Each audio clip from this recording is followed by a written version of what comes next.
വിയറ്റ്നാമിലെ Hanoi നഗരത്തിനടുത്തുള്ള ഒരു തെരുവിലെ കുപ്രസിദ്ധ ഗുണ്ടയും പിടിച്ചുപറിക്കാരനുമായിരുന്നു ലിയാം. ഉന്നത കുടുംബത്തിൽ പിറന്ന വിദ്യാഭ്യാസമുള്ള ചെറുപ്പക്കാരനായിരുന്നുവെങ്കിലും അച്ചടക്കരാഹിത്യ ജീവിതവും മദ്യത്തിൻ്റെയും മയക്കുമരുന്നിൻ്റെ ഉപയോഗവും അവനെ താന്തോന്നിയാക്കി മാറ്റി. ഒരിക്കൽ ലിയാം അലഞ്ഞു തിരിഞ്ഞു നടക്കുന്നതിനിടയിൽ വിശ്രമിക്കാനായി പണി തീരാത്ത ഒരു വലിയ കെട്ടിടത്തിൻ്റെ മുകൾ നിലയിലെത്തി. അവിടെയുള്ള തുറസായ ഒരു സ്ഥലത്ത് കിടന്നുറങ്ങവേ ഉറക്കത്തിൽ ഉരുണ്ടുമറിഞ്ഞ് താഴോട്ട് വീണു. പക്ഷേ ജോലിക്കാർ കെട്ടിയിരുന്ന ഒരു കയറിൽ അയാൾക്ക് പിടുത്തം കിട്ടി. എന്നാൽ താഴോട്ടോ മുകളിലോട്ടോ പോകാനാവാതെ ആ കയറിൽ അവൻ കുരുങ്ങിക്കിടന്നു. കയറാണെങ്കിൽ ഏതു സമയം പൊട്ടി വീഴാമെന്ന അവസ്ഥയിലും അതിലേറെ ഭീതി നിറഞ്ഞ കാഴ്ചയായിരുന്നു തൊട്ട് താഴെ കൂടി കടന്നു പോകുന്ന വൈദ്യുത കമ്പികൾ. വൈദ്യുത കമ്പികളിൽ തൊട്ടില്ല എന്ന മട്ടിൽ ലിയാം കയറിൽ പിടിച്ച് തൂങ്ങിപ്പിടിച്ച് കിടക്കുക. അവൻ്റെ ഉള്ളകം ഭയത്താൽ നന്നായി പടഞ്ഞു.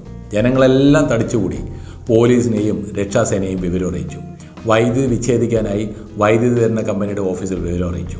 പോലീസും ജനങ്ങളും ഒത്തുപിടിച്ച് ഒരുവിധം അവനെ രക്ഷപ്പെടുത്തിയെന്ന് പറഞ്ഞാൽ മതി.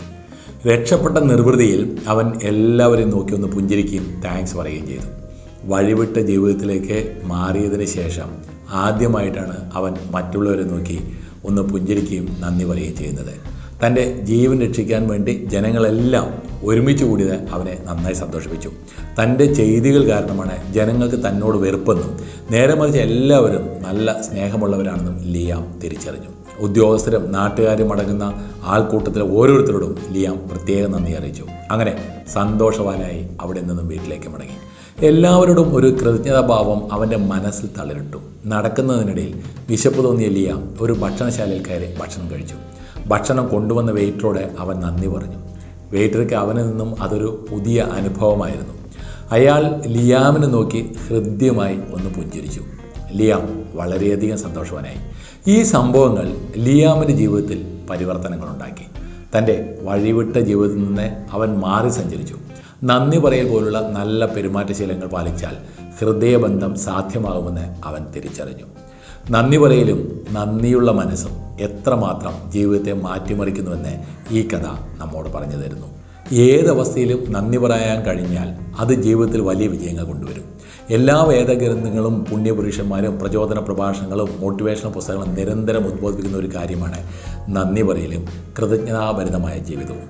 നന്ദിയുള്ള മനുഷ്യൻ വിജയത്തിൻ്റെ പടികൾ അനായാസം ചവിട്ടിക്കയറും. പിന്നിട്ട് വഴികളിലേക്കുള്ള തിരിഞ്ഞുനോട്ടം കൂടിയാണ് നന്ദിയുള്ള മനസ്സ്.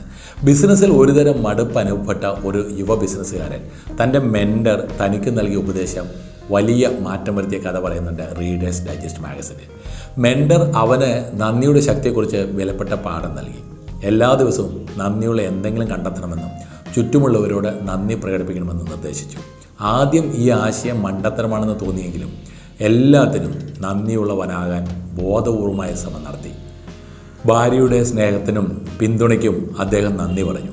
തൻ്റെ ജോലിക്കാർക്ക് അവരുടെ കഠിനാധ്വാനത്തിന് അദ്ദേഹം നന്ദി പറഞ്ഞു. കൂടാതെ സൂര്യൻ പ്രകാശിച്ചതിന് നന്ദി പറഞ്ഞു.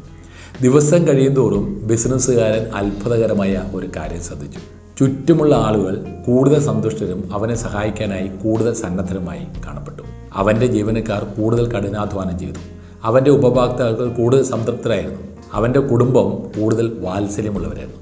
നന്ദി എന്ന് പറയുന്നത് മാന്യമായി പെരുമാറുക മാത്രമല്ല, അത് തൻ്റെ ജീവിതത്തിലെ ആളുകളുടെയും വസ്തുക്കളുടെയും മൂല്യത്തെ അംഗീകരിക്കുക കൂടിയാണെന്ന് അദ്ദേഹം മനസ്സിലാക്കി.